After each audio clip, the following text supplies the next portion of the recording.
City lights are trembling, shadows creep.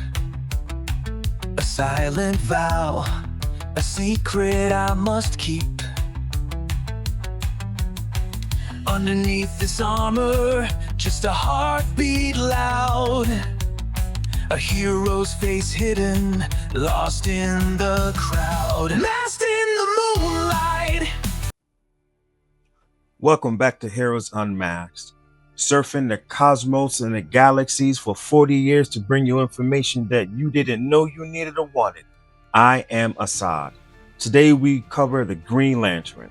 No, not a Green Lantern, the Green Lantern. For an entire generation of fans who grew up watching Justice League on Cartoon Network in the early 2000s. For millions of people, there is no other Green Lantern. He is John Stewart, and today we give him the full episode he deserves.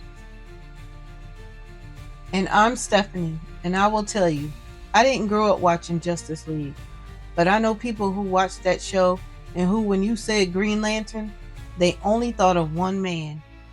And I have been looking forward to understanding why this character matters so deeply to so many people. Assad, let's go.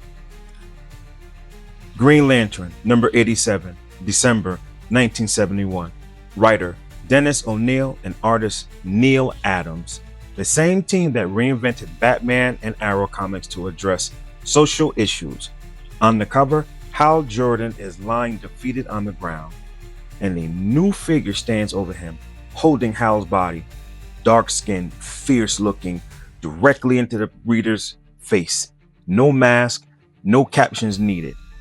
It says, "They whipped the Green Lantern. Now let them try me." He's not hiding who he is. He's announcing himself.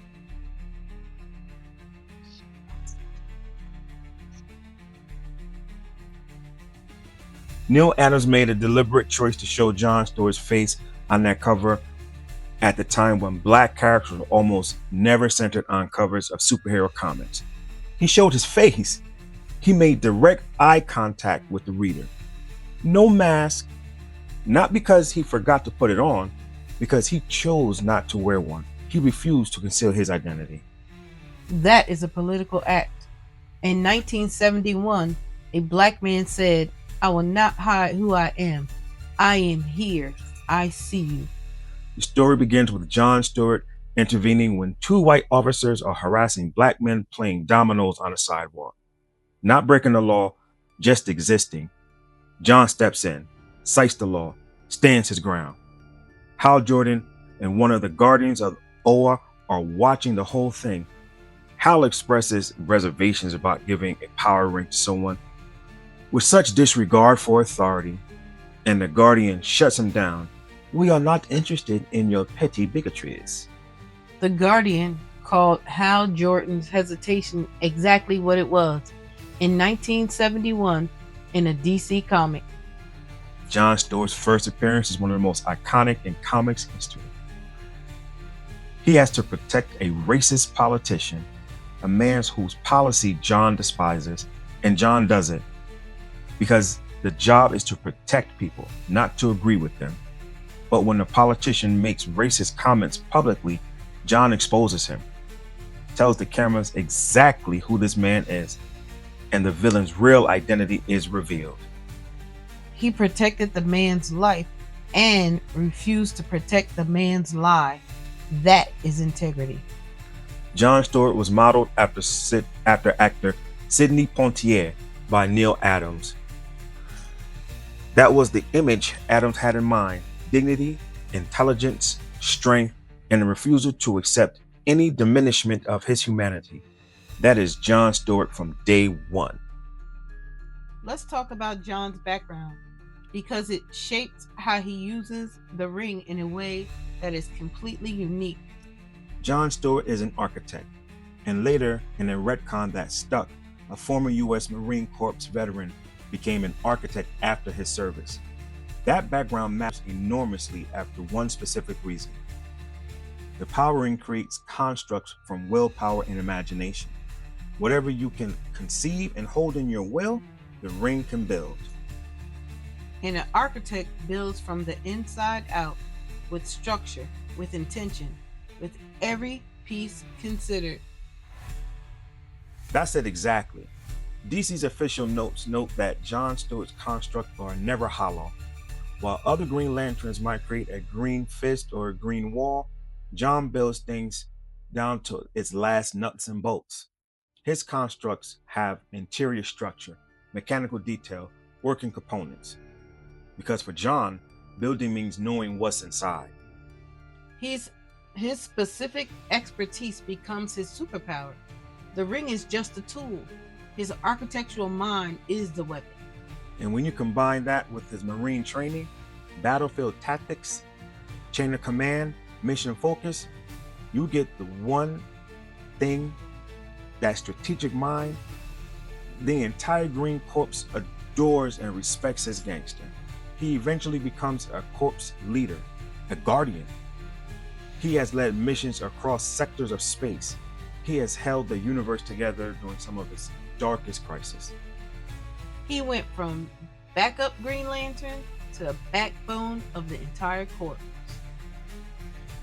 Now I have to talk about the defining tragedy of John Stewart's story. Because this is a character who has been tested by genuine, irreversible loss, and how he carries that loss and what makes him one of the most human characters in all of comics. The destruction of Xanshi.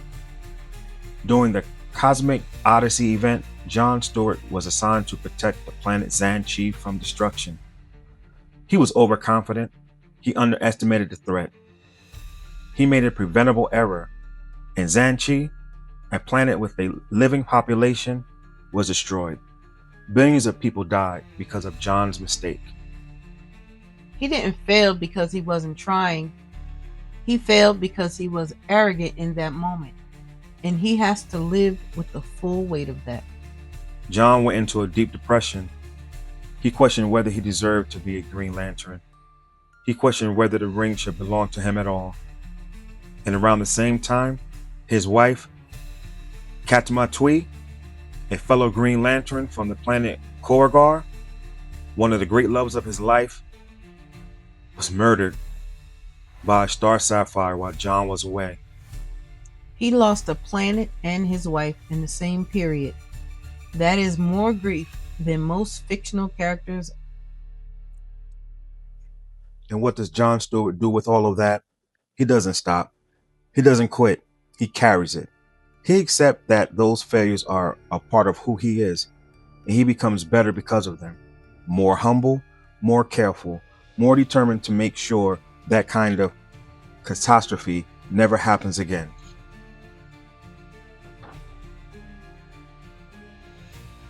He turned the worst thing that ever happened to him into his reason to be better, not his reason to walk away. That is the character. That is why people love John Stewart. He is fallible.